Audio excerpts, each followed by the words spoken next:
कहते हैं कि एक आम इंसान अपने दिमाग का केवल 10% ही इस्तेमाल करता है, जो कि दिमाग की क्षमता से बहुत ही कम है।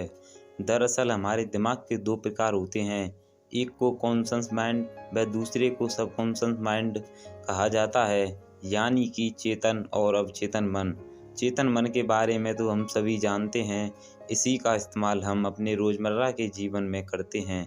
इसी माइंड से हम सोचते समझते हैं और एक्शन लेते हैं। इस दिमाग से सोचा और किया गया हर काम केवल सतही होता है। जीवन में हमारे साथ जो भी घटित होता है उसमें असल खेल तो हमारे सबकॉन्शियस माइंड का होता है, यानी कि अवचेतन मन का।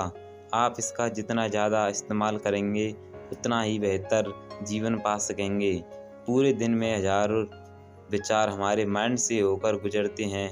कुछ तो ऐसे विचार व इच्छाएं होती हैं जो इतनी दबी होती हैं कि हमें उनके बारे में पता भी नहीं होता, और जब वे घटनाएं हमारे जीवन में साकार हो जाती हैं तो हम समझ ही नहीं पाते कि ऐसा क्यों हुआ।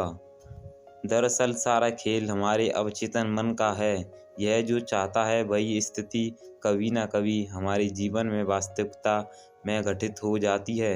अवचेतन मन की एक विशेषता है कि इसे हमारे द्वारा दिए गए निर्देश जो कि सकारात्मक व नकारात्मक विचारों के रूप में होते हैं, इनके बीच फर्क करना नहीं आता। आप जो भी सोचते हैं, आपका सबकॉन्शियस माइंड उसे हकीकत में बदलने में जुट जाता है। अवचेतन माइंड कभी सोता नहीं है, कभी रुकता नहीं है। चाहे आप सो रहे हों तब भी यह चलता रहता है।